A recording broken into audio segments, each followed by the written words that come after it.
ท่านี้น่าจะใช้บ้างเนาะเก็บกล้องเก็บเป๋าเก็บเสื้อผ้าสำคัญที่สุดเก็บเงินไปเบิร์ดเลย ถ่ายจนที่จบคลิปแล้ว สบายดีเนาะทางนี้ย้อนแสงนิดนึงโบได้อยู่น้ำดุนแล้วเนาะกาคลิปนี้กับคันที่ว่ากับมาเราหาก็ถ่ายคลิปน้ำกันเป็นครั้งแรก มากินฝีมืออีพ่ออีแม่เด้อ ก็เลยขับรถมาจากเชียงรายเลยนะมากินร้านที่นี่สมใจอยาก 40,000 แซ่บ กราบสบายดีวันนี้พบกับซาตีเนาะจากซองเดอะฮีโร่ลาวมื้อนี้เราซา ค ตี นที่ดีเนาะ ดีเนาะ ท่านี้น่าจะใช้บ้างเนาะขอยืมหน่อยเด้อ กันเลย สวัสดี FC ช่องฮีโร่ลาวเด้อพี่น้อง มื้อนี้เอาพบกับยูทูบเบอร์เนาะจากเพิ่นมาจากประเทศไทยเนาะเป็นซองลุงเด่นพากินพาเที่ยว สบายดีรอบนึงสบายดี มื้อนี้เนาะเขาก็จะมากินข้าวกับพ่อกับแม่แล้วก็มากินข้าวกับลุงเด่นกับ โดย สีภรรยาเพิ่นเนาะ ผู้จัดการต้นโต ผู้จัดการส่วนตัว ผู้จัดการต้นโต โอ้ยวันนี้ โอ้ย คนเก็บเนาะเก็บทุกอย่างเนาะ เก็บทุกอย่าง เลย เก็บกล้องเก็บกระเป๋า เก็บเสื้อผ้าสำคัญที่สุด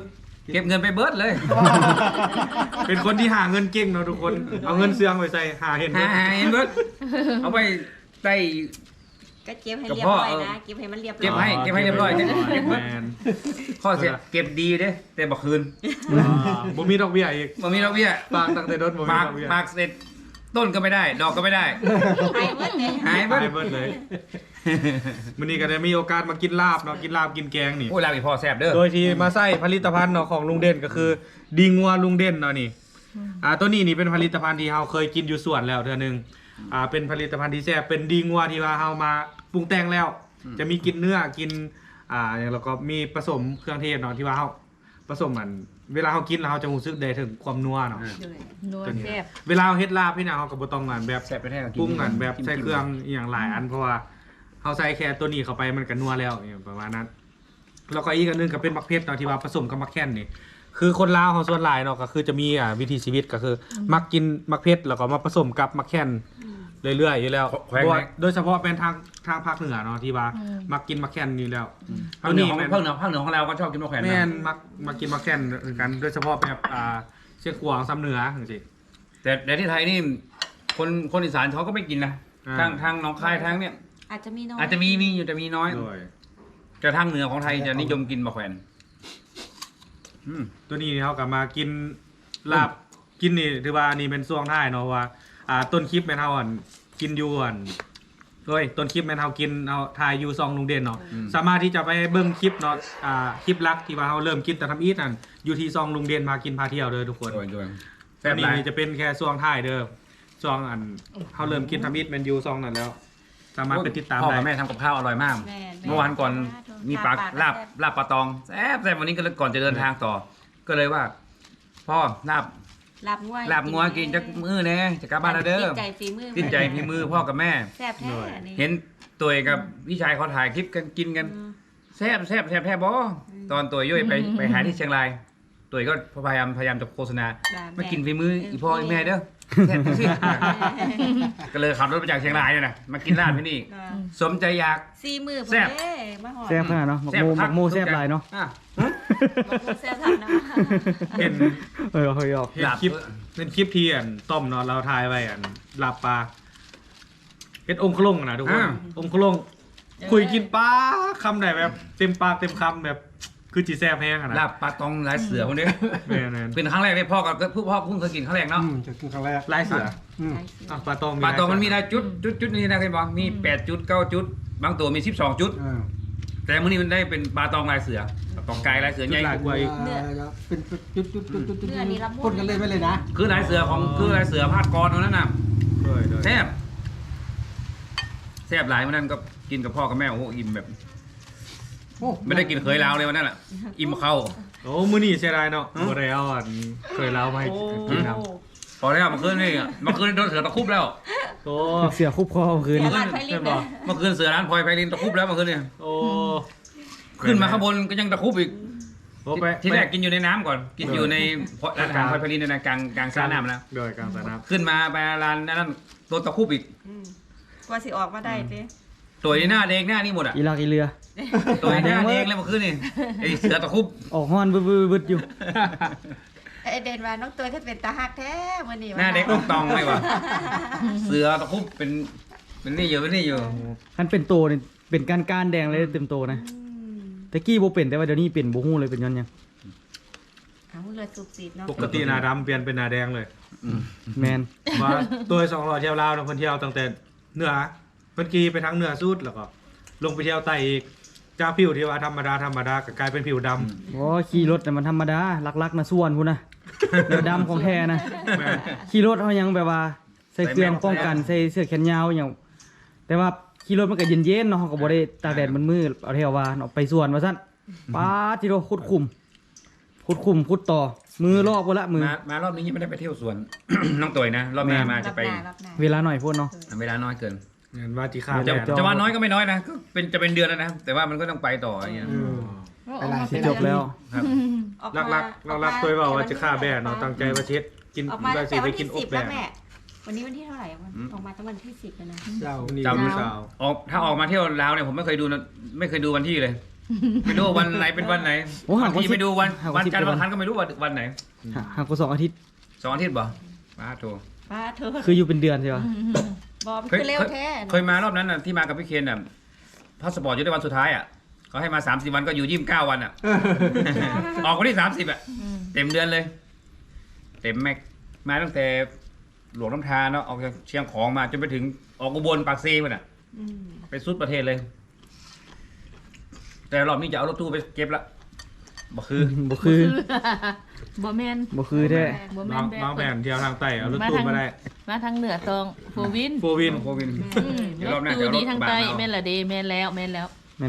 ปทางใต้ รอบหน้าจะเอา CRF มาตัวเขาจะซื้อ CRF อีกคันหนึ่งเดี๋ยวจะ2 ล้อเที่ยวลาวของแท้ไง แม่น มันนะอ๋อแม่ว่าแม่นมาซั่น ธนาคารเนี่ย คือละ ให้ตัวเซาได้ดอกเบี้ยแถม นี่ โอ้นะเอ้ยมาซื้อให้ ธนาคารสีฟ้านะตัวหันเป็นตั้งเนื้อธนาคารสีฟ้า มันจะดีวีว่าสิบาท ว่าสิเบิก CRF อยู่ ถามธนาคารก่อน ปึ๊บเลย ธนาคารจำการอนุมัดปึ๊กนี่ขี่รถปืนไปหาซื้อเลย ถ้ารถจักรไปเที่ยวประเทศ ธ ไท นาย คารนี่ปล่อยเงินกูตลอด ปล่อยเงินกู้เลย บ่เคยมีดอกเบี้ย จ่ายพรมาโลด บ่ถ้ามีรถจักรก็ไปเขียนไทยรอที่ไทยได้ป่ะ บ่ได้ ได้เลยเนาะ บ่ได้ เอา บ่ได้หรอ คนเราเอารถจักรไปรถมอเตอร์ไซค์ไปลาวไม่ได้ บ่ บ่ ได้ บ่ได้ซะ แต่คนไทยเอารถมอเตอร์ไซค์มาที่ลาวได้อย่างนี้เนาะ แม่น จังได ได้ คือ แต่ กัน มัน ตี ได้ เฮ็ดหนังสือคือ ได้ กันติบ่ เป็นขบวนที่แล้วว่า เป็นขบวนได้น่าจะได้อ คัน ยู่ เดียวก็ เป็น ได้ ขบวน เห็นโทรกับก้ามาก็มาคนเดียวนี่ เนอะ แต่ว่าเครื่องยนต์ต้อง250 ซีซีขึ้นถึงจะข้ามมาได้ คือต้องเป็น CRF อ่ะถึงจะเอามาได้ จะเอารถคลิกรถเว็บอย่างนี้มาไม่ได้ คนไทยนะ ต้องเอารถ โอ้ยว่าบ่ได้บางทีอยู่แล้วก็เอาไปได้เนาะคันว่า250 cc ขึ้นไป อ่า เล็งไปฮอดเชียงราย แต่ว่าบ่เห็นไปเอาไปนะ คนเรา เอาไปก็มีแบบเป็นกลุ่มอย่างมีอยู่ มีนี่เดี๋ยวหน้าเนี่ยพี่ชายโตโต้เขาจะเอาฮาร์เลย์ไปที่ขอนแก่นเนี่ยเขาลงโพสต์คลิปอยู่นะเขาจะเอามอเตอร์ไซค์ไปเขาเอาฮาร์เลย์ทีมงานฮาร์เลย์เขาไป อ๋อเป็นทีมงานละได้ครับเป็นกลุ่มนะ อ๋อถ้าไปคนเดียวไม่ได้ เราไปถามดูก่อนน่าจะได้อยู่แต่ ต้อง คน ต้อง ไทย ได้ไป มาค หาน เดีย ข้ ว อ ได้ มูลเบิ่ง นี่เขาก็ถามว่ากลุ่มหนึงมีจักคนอย่างน้อย ถ้าสมมุติ 2-3 คนได้ 2-3 คนได้ เนี่ยถ้าได้แล้วก็เป็นกลุ่มไปเชียงรายเลย แม่ ได้ ก็เห็นพี่เมื่อวันที่เราเจอที่เราร้านนวดที่หลวงพ่อบางใช่ไหมเขาก็ขับมา2 คนเอง เขามา2 คน แม่น แล้วเขาก็เที่ยวกัน2 คนเนาะ เขาเที่ยว2 คนเขาก็จัดหนักตลอด เคยเราก็ที่ 4 ไปกินอย่างนอกวะไปกินปิ้งเป็ดอยู่หน้าปากซอยวะหมดไป4-5 แสน2 คน 400,000 กว่า เป็ดจานเดียวที่เหลือเป็นเคยลาวหมดเลยแกบอกเข้าห้องไปถือไปอีก2 กระป๋องเลย อืม ไปถึงก็นอนท่านั้นเลย ชุดบ่เปลี่ยน เจอตัวจัดหนัก ไปหานเบียร์เด้บ่เมาเบียร์บ่ได้ เรียกว่าสิงห์นะสิงห์กันยังก็เอ้ยเสือป่ะ เสือตะ เสือ เสือตะคุบมวนอยู่ลองไปถามดูถ้าแต่ได้บอกตัวแล้วว่าถ้าไปไทยไปเอารถผมใช้เลย CRF ผมอยู่มันไม่ได้ขี่ ไม่ได้ขี่หัน2 คัน 2 คันมัน CRF คันหนึ่ง KLX คันหนึ่งถ้าตัวไปก็ไปเอาเลยไม่ต้องไปเช่า บ่ดันทึกใจตัวขนาดนั้น ไปเอาเลยไปขี่เลยตัวกับไปขี่มาแล้วได้ล่ะ แล้วก็ ขี่มาแล้ว คนน่ะบ่มีปัญ ต้อง หา มีใบขับขี่สากลบ่ ที่บ้านเพิ่นบ่ดี มีแล้ว มีแล้ว บ่เหลืองทาง มัดแต่ว่า โอ้ยตัวไปรอบมาแล้ว ขี่ได้มันเป็นหยัง ตัวไป จน เรื่องนี้แล้ว จนไปมาเวลาไม่ห้องสอนป๊าดทีโดทางยางโหด ไปไม่ของถอยไม่ได้ครับก็ เพราะเฮาก็ยังเกิดมาบ่เคยเห็นทะเลเราเห็นแต่ UTV ยัง อืม ถ้าสมมุติว่าไปนั่นแหละครับพอดี ถ้าไปน้ำพุถึงมีทะเลดิขึ้นเหนือ จะไม่ไป แมน ถ้าไปทะเลต้องลงไปทางนี่เด้ เอา ภาคตะวันออกหรือภาคใต้ มี ยังนึงก็มี ทะเลหมอกก็มีอยู่ สระส่วนตัวเด้จักรุซี่ส่วนตัว อ๋อ อันเอียงกับผู้เวลา ภูวิลล่า ภูวิลล่าภูวิลล่าภูวิลล่าส่วน มี ตัว เป็ด โรง พ เรี ร้ ย อน มมีหอยน้ำในภูวิลล่าเล่นภูวิลล่าก็งมหอยน้ำ ดังไฟเลยดังไฟ ดังไฟเลย เอามาจี้ จีหอยเนี่ยก้อยปลาแน่แล้ว จับเป็ดมาปิ้งนะ อยู่ลาวคาเสืออยู่ไทยกับไปคาสิงเลย ค่าสิงค่าสร้างเขาแหล้ว คาสร้าง ลมสร้าง กัน ลมสร้างลมสิงอยู่แล้วเนาะ เสือกับมีคือการอยู่ไทยน่ะ เสือก็มี เสือก็มีอ่ะ สร้างก็มี มีสาม มีครบเนาะ มี3สัตว์กัน เนี่ยถือกัดคอได้รับบ่ฟื้นมือ นึกว่าทึกพิษเนาะไม่บ่มีพิษเสือบ่มี เอา พิษ ตัวเคยไปเที่ยวทะเลบ่เอาตัวไปมาแล้วนี่ ไปมาแล้ว เห็น ไม่อยาก ไปหา ไม่อยากจะคุยนะผมไปถึงภูเก็ตพูดนะ ตัวไปฮอดภูเก็ตวันนี้ล่ะ เห็นตัวทรงหูปลงกลุ่มกับอีสานอยู่ในไทยทะเล ดีเลยได้ไปดีแล้ว แซ่บแบบนี้กินข้าวอิ่มก็ยังแซ่บคือเก่าไหม เอาอยู่แซ่บเอาไปเอามาซิมืดเอาซื่อๆเนาะ อืม ลงไปลงกันมาเนาะ เอาบอกเพชรหน่อยหนึงกินเล่นๆได้ไหมน้องเขาก็อิ่มแล้วล่ะกินลาบกินลาบเล่น ร่มเย็นเริ่มมากละ อืม ๆพ่อกับแม่ก็ไปเที่ยวไทยบ่ไปบ่อยบ่ ไป ไป เดิน ที่นึงเนาะ เดินไป หาโอกาสไปพักบ้านลูกเด้อไปเที่ยวเส้นได้ กับบ้านอยู่ นั่งรถไฟเนี่ยไปลง ไป ที่ ไปแต่สมัยวัดลองคุณบ่แล้วคุณ โอ้ โอ้ สาม กำลังก่อสร้างแล้วเพิ่นก็ถล่มแล้วเพิ่นก็สร้างอีก อืม สิบเกือบ9 ปีแล้วมั้งนี่เนาะ แม่นสิไป ไปบางแผนไปไหม 10กว่าปี ไปเดี๋ยวไปนอน สมัย พักบ้านลูกเลย สมัยตะกี้ยุงสาเด้อยู่ติดทางนั้น อ๋อใกล้ๆเนาะ ใกล้ๆทาง อยู่ นั้น ของสาก็ออก ออกหน้า ด่านเมืองเงินก็ แม่น ออกน่าน โกน น่านก็ เออ ไปพะเยาก็ได้ไปเชียงรายก็ใกล้ๆเลย แม่น ใกล้ๆ ไป3 ชั่วโมง ป้าพี่เอื้อยเพิ่นมาแต่ออด อืม แล้วเพิ่นนั่นแล้วก็พ่อแม่ก็ขี่รถไฟไปเลือกขี่ตัวถึกป๊าดเถอะ ลาบเลย บนนั่งรถแข่งสลากตังป้าทำมาเลือกรถ ไปไหนไปกรุงเทพบ่ ไปกรุงเทพขี่ลูกหลงค่ายไปกรุง ป้า เทพ เขาตังงัวนะกำลังตังไปจนฮอดกรุงเทพเจ็บแอวบ่น่ะ มาคราวหน้า ไปเลือกแต่ตัวถึกเด้มันก็เป็นอันนั้น แม่น่ะเพิ่นก็มี VIP เพิ่นก็มีเนี่ยไปนั่งตัว มาแล้ว ชั้น บ่ ประหยัดเนาะตัวบอกว่าไปเที่ยวไทยสบายดีค่าใช้จ่ายบ่แพงคือเราเปิดเอิ้น100เดียวลาบ100นึงนี่ร่ม100นึง เออ อันนี้ขด เอ 200 อ คือมาพี่นี่700,000อันนี้100,000อันนี้50,000แพงว่ะหลาย อันนั้นเป็นร้อยนี่เป็นอันนี้รักอันนี้แพงอันนี้หลาย นี่รักหมื่นรักแสน ๆโดยแบบไปไทยสบายดีใช้เงินง่ายดีแบบ แม่นใช้เงินง่ายดี เท่าไหร่นี่150,000 อืม อันนี้70,000 เออ 70,000อันนี้อีก35,000ปาทูเอาไปเอามาคือเบิร์ดหลาย มันคือไปไทย500โดยว่าสบายกินได้ สบายบ่ได้จ่ายใช่นะ อืม 50 100แต่ว่าหลังจากที่เที่ยวกลับมานี่ตกใจเลยมาสรุปย้อนเงินปุ๊บว้าตกใจเลย นี่แหละ คือไปเที่ยวอุดรเนาะสื่ออย่างก็คือมาทึกมาสุดท้ายมาเบิ่งสรุปย้อนเงินตกใจ อันนี้300ก็ถือแค่มันบอก300 บาทเนาะ แม่น บ้านเขา300,000ด้วยเนี่ย300,000ก็300เนาะมันก็เป็นตัดใจเป็นเวลา เป็นมีขวดนึงเท่าไหร่ อันนี้100 กว่าบาท อันนี้ 130 บาท ประมาณสักถ้าเป็นเงินลาวก็ประมาณสัก60,000บ่ 60 70 70,000 75,000เนาะกว่าหนึ่ง 65ดิ มันก็พอซื้อมันกลุ่มดน โดน ร้อยเท่าไหร่ก็ กินมะกรวยในที่เว้ย 130 65,000 วัน65,000 แต่ว่าดิงว่านี่คือมียี่ห้อลีโอนะ มันเป็นริโอ ลีโอ นี่แหละเป็นของแท้นี่มันจะเป็นของแท้เคยกินบ่ริโอ ขึ้นบางงัวนี่เป็นจุดๆมา เป็นจุดเสือดาวอะ อันนี้ก็แซ่บเนี่ยเต่าขมุกค่ะ แซ่บเลยนะ ปาดๆบาน ด้วยนี่แซ่บอยู่ด้วยที่เขากินมัน แล้วเรามาเตย ถ่ายจนสิจบคลิปแล้ว สบายดีเนาะทางนี้ย้อนแสงหน่อยหนึงบ่ได้อยู่น้ำดนแล้วเนาะกะคลิปนี้กับคันสิว่ากับมาลาวกะหาก็ถ่ายคลิปนํกันเป็นครั้งแรกเนาะเฮ้ยคลิป2คลิปแล้วเนาะคลิปนี้เป็นคลิปที่2 ยังไม่ได้กินติ บ่ค่อยได้มาอยู่นํกันเพราะว่าอ้ายก็บ่มีเวลามา ยังมา ใส่บ่ได้แล้ว ได้ทำคลิปเอาได้เอาว่าแบบจริงจังเนาะ แม่กับแม่แล้วพุ่นน่ะ อ่ะเกือบบ่ได้สบายดีเนาะให้เป็นตากล้องแต่ต้นจนจบ